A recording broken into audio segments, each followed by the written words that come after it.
Oh, they just They, came like for the housewives, information. like I have a train engineer, I have an airline pilot, Wow. I have a taxi driver. Well, there's so many. I don't know why they learn it. They just want to learn. They just want to learn. I see. And even after learning that, they have no way of using it. They don't have a clinic. They're not doctors. They just want to know the knowledge. I don't know why. It was really amazing. But now it's different in America. The students are acupuncturists. They need it because they have a continuing education. And actually, it's very helpful for their daily practice. Right. So I also know that you also you have to travel to Kaohsiung, Tainan to teach over the weekend. Yes, that was a very fantastic year of my life. You know, I opened a class in Kaohsiung. That's a southern part of Taiwan. I started because it's far away to travel. So I gathered 3 classes. So I have to after this, the work, my office, my clinic work, and Saturday night I go home and rest a little bit. I have to get up at 3 in the morning. Wow. I would take a long distance bus to Kaohsiung. It take about 4 or 5 hours to get there. Just exactly almost 8:30 or 9 o'clock there. Then I start teaching till noon, and take a little break. Another 4 hours in the afternoon, and I'll take the train to Tainan, another city. Another 4 hours until 11, and I'll take another bus back. 11 p.m. Yeah. And then took the bus back to Taipei. Yeah. Whoa, For so a whole year. when you arrived at Taipei, what time was that normally? It's about 3 in the no, it's about 3 in the morning. In the morning. And I have to go to work on Monday too. Wow. It's already Monday. So you actually worked very hard when you were back in Taiwan.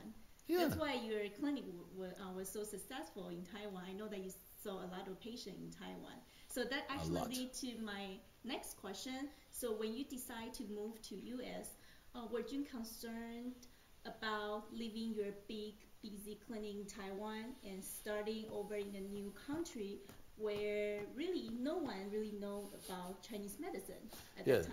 That's an interesting decision. It's for my kids, of course. I want to be my kids because they are already here.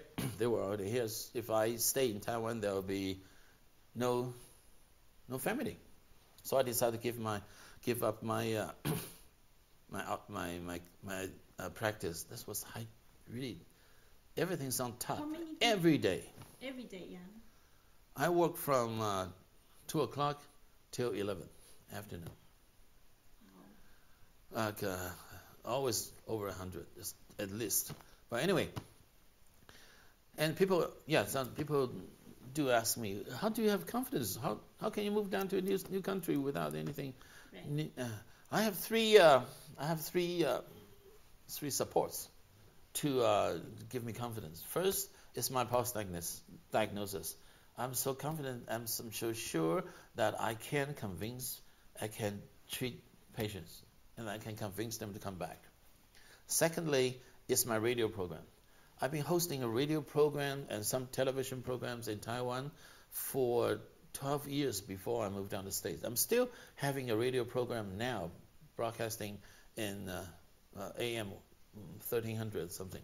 And that's my way of gathering, of persuading patients. And in Taiwan, the television is so popular in Taiwan. And they have hundreds of channels, but radio, still somebody likes to listen to radio. My program was so successful. They broadcast my radio contents even after 5 years I left Taiwan. Still people are asking questions. The third, I feel so comfortable if I can use my radio program here. And I checked, before I leave Taiwan, I checked everything. There are many Chinese radio programs here. I tried some of them, not everyone, because they're sometimes speaking Cantonese, which I cannot do. I try and test it here, but finally I decided to use this one. It's the best. Well, anyway, that's my second weapon. I'm so confident with. The third one is the evergreen. I contact with Tina before I left Taiwan through internet. We have internet at that time.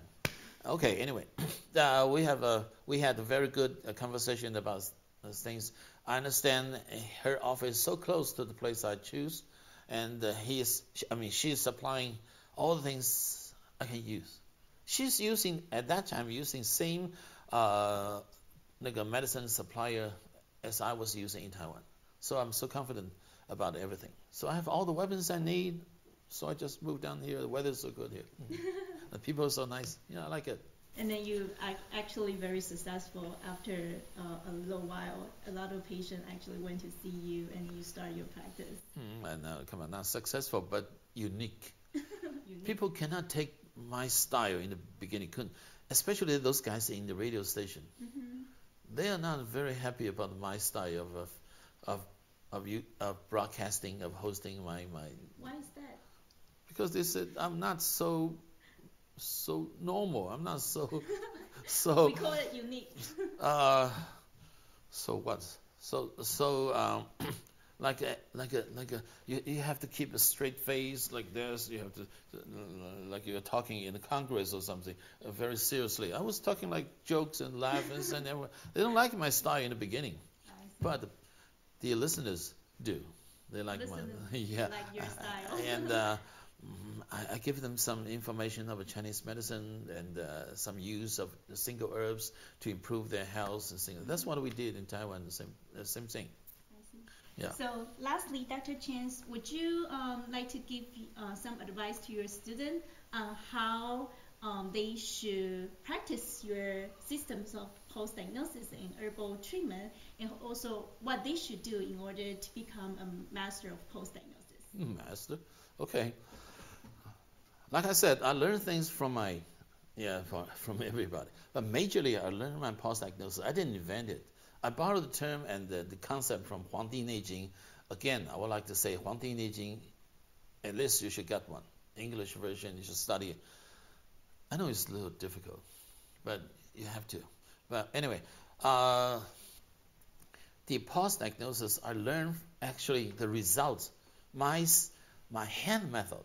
I always tell my students that taking pulse just like playing piano. Sometimes you have to put the finger on the right key to get good music. Anyway, my method is different from all the textbook. Right. So how did I get it? I didn't invent it. I learned it from my patients. In the beginning, I always tell my students that in the beginning you can ask, hey, what's wrong with you? Well, you have headaches or something. Or sometimes the patient will tell you directly, oh, doctor, I have headaches here. And then you learn his condition through the post-diagnosis. And study and analyze and study. And after a while, you'll be knowing what kind of pulse represent that kind of problem, the reverse condition. So you learn from your patients, you study my books, and you study. You have people want to learn my post-diagnosis. I said you have to read at least 10 times thoroughly and carefully about those graphics and sayings and stuff. But that's only the one way. You have to learn from your patients. You have to study the result, why this medicine doesn't work. And what kind of approach, like I mentioned, there are many ways of making a decision before you prescribe. For example, this guy saying, hey, I have a back pain. You have to check with my post-diagnosis, other approaches, or some kind of even some biochemical test results or something. What the reason for the back pain before you ask him to take needle or medicine? Maybe the back pain was the result of an injury, a disc herniation, a bone spur, or arthritis, or even the tumor. But mostly common thing is the kidney stone, or something like that. You have to find out the reason for his problem. Then we decide what to do. And in that process, you will learn a lot from your patients. So next time, the patient sits in front of you, hey, you tell me what's wrong. Then you'll be able to tell many things about him. And you can also tell the reason for his problem. You not only can understand, hey, you have a back pain. And I even know what's the reason for your back pain. And I can cure that. That will be the final goal for practicing, for helping patients. Then you'll be able to release this pain right away without having to test and error, something like that. So you learn things from your patients, and you study hard, and you attend our seminars regularly. Thank you, Dr. Chang. That was a great interview. Thank you so much for this opportunity so that we can know more about you. Thank you so much. You're welcome. Thank you very much. Bye-bye. Bye-bye.